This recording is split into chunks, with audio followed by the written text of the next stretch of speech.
position, he is to remain on my left side and left side only. When I say the word heel, his equipment is to remain at my hip joint. If he pulls or drags, I'm going to take the leash and I'm going to guide him where he needs to be. Under a heel position, there's no sniffing, pooping, or peeing. We are working. We are getting from point A to point B. When I stop under a heel command, he should automatically sit. I shouldn't have to tell him to do so. If he doesn't, all I'm going to do is I'm going to remind him by gently tapping the leash. Remember, this prong collar is a directional collar, so I'm able to guide the leash in which way I want him to go, and he will follow that. All right? Heel. Good. So he's remaining at my hip joint. Good. Turn. And then when I go to stop, yes, very nice, Charlie. Good boy. Heel. Good. Very nice. Good boy. Heel.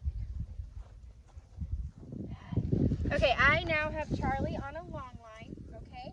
In order to teach a dog to be off leash, we train him with a leash doing distraction, duration, and distance. So I want some sort of accountability over him right now, and that's going to be through the leash. And yes, it can be paired with the e-collar, which we'll make a video about that in a second. I don't teach the word stay, it's implied in the command. So when I say sit, you're sitting until I say the word break. When I say down, you're in a down position until I say break. Doesn't matter how far away I walk or how long I'm away for, okay? Break. Charlie, sit. Good. I'm just going to drag that line. If he were to get up, which he did, I'm going to take the leash. No, sir. I'm not going to touch him. Touching him is praise. So I'm going to move him. No, sir. I'm going to take him back into the vicinity I told him to sit. No, sir. Sit. Okay, that's accountability. I'm going to do that over and over until he remains in that position. Once he's in that position and he's doing well, I'll actually go up and praise him. Yes, good boy. Very nice sit. Break. Charlie, sit.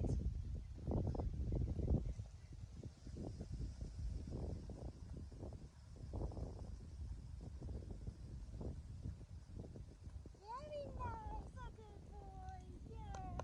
Break. Okay, when we are doing long line work, we're actually working on impulse control, which is teaching him how to think about a proper response versus just reacting. So it doesn't matter what kind of distraction comes around. If I told him to sit or down, he needs to remain in that.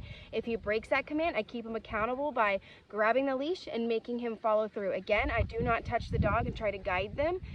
Any sort of touch can be praise. So he only gets my hands when he's doing what I want him to do. So we just did a sit, now we're gonna do it down. Break. Boy. Charlie, down.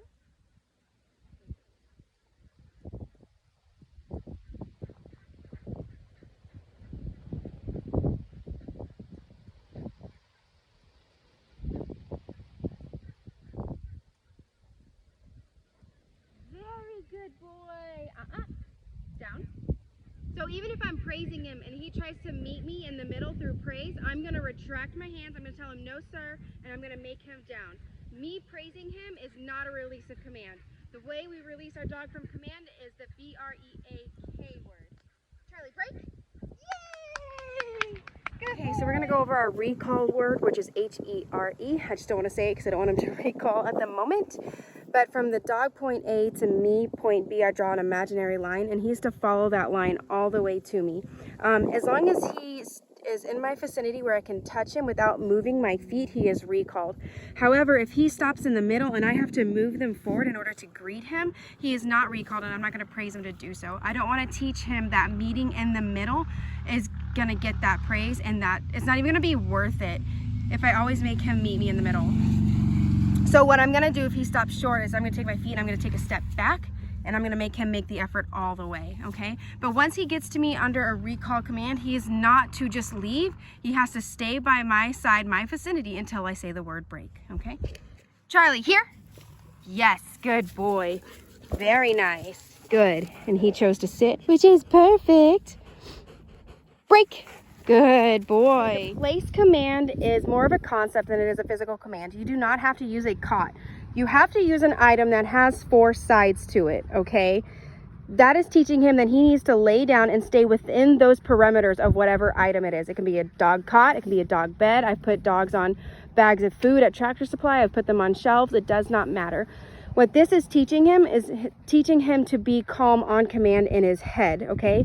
So the difference between a place command and a down command is if I told him to down, he has to remain in that position and he cannot budge. If he budges, I have to keep him accountable and make him stay in that down.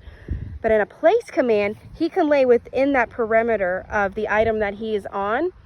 He can get up to rotate to lay back down. I do prefer that they do lay down because if he is sitting up, he's probably thinking about getting off. So I'm trying to set him up through success by asking him to lay down and relax. So this is a relaxation technique command, okay?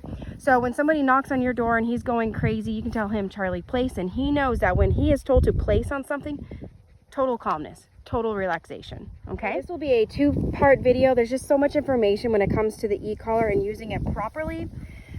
So it is at a 1 right now. Charlie here actually feels it between a 6 and a 7. So when I'm pressing on the button, he's not going to feel it. We're going to focus on the red button and the knob only. The knob, of course, turns it up and down. It turns it up very fast. So just be careful with that. And then the red button gives consistent stem. So while I'm on the button, it's giving stem the entire time, okay? We're gonna use this as a walkie-talkie, which means when I'm asking him to do something, I'm gonna push the button so he can quote unquote hear me, feel my voice essentially. And again, this mimics leash pressure, okay? So sit, down, place, hear, break, leave it, up, off.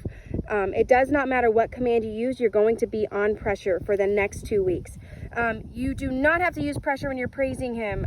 Praising him should actually be release of pressure. So do not touch this when you're praising him. So you'll use it for the next 2 weeks. Every time you give him a command, you're going to use it. After those 2 weeks, then you're going to use it for accountability. So let's say you told him to sit and he didn't do it. And then you're going to say, no, sir, sit. Okay. And there's a couple ways you can apply the stem. You can do consistently. You can do really quick tapping. It's like very annoying. It's like, mom, mom, hey, mom, mom, mom. And it just annoys them. And I'd rather annoy them first before I turn it up, okay? So this is how I do it. I'm asking them to do it. So pretend this is his normal level is a 2. I'm giving consistent. He's not going to do it. I'm giving a warning, an annoyance warning. You need to do what I asked you to do. He's not going to do it. Then I'm turning it up by 2 and then asking him to do it again. Giving a consistent, not wanting to do it, quick tapping, not going to do it, I'm turning it up. Now I'm not going to press it because it's actually his working level, so I don't want him to feel it, okay? But that's how we're going to use that. In this video, I'm going to show you the timing of when this is used. I'm going to put it down to a 1. I want to see that you guys can see. So there's a red dot. I don't know if you can see it, but we're going to try, okay? Charlie, break. Good. The moment he got off, I released pressure. Charlie, sit. Good. Charlie, break. Charlie, down. Good. I'm on that pressure until his front half starts to shift into a down position. Break. Good. Charlie, down. Very nice. Good boy. Break. Sit. Good. Very good. Break. Good. Sit. Very nice. I tricked ya. Good boy. Break. Okay, so Charlie is also supposed to automatically sit at every door without being told. Good. And then when I open that front door, he is to remain in that sit until I tell him the word break. Break. Good. Then he can go through that threshold, okay? And yeah, he knows where to go. Oh, you want the high cots. Yeah. So we're going to do that again. I'm closing this door. All right, Charlie, break. We're going to approach it.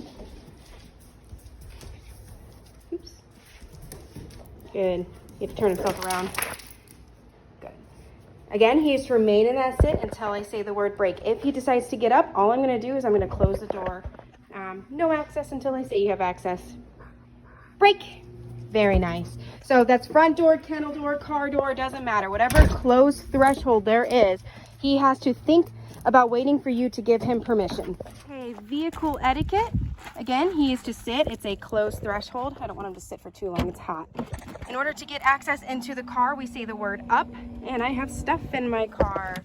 Hold on, Bubba. Sit. I'm just just gonna give him that reminder. That's my fault. All right, Charlie, up, up, up, up. Good boy. When he gets in my car, he is to automatically down. He is to remain in a down position the whole time. If I have to wear a seatbelt for safety, my dog needs to be doing something that's safe. Of course, that's gonna be more for highway stuff. Sometimes he likes to get up when you close the door. So anyway, so if he does get up, I just make him down and then give pressure from there. Release word, sorry. Let's try that real quick. So he's to remain in that down. If he does get up or he tries to shoot out, he is going to be put back in the car. Charlie, off! Yes, good boy. So that is our up and off commands too. Bye. Oh, hi.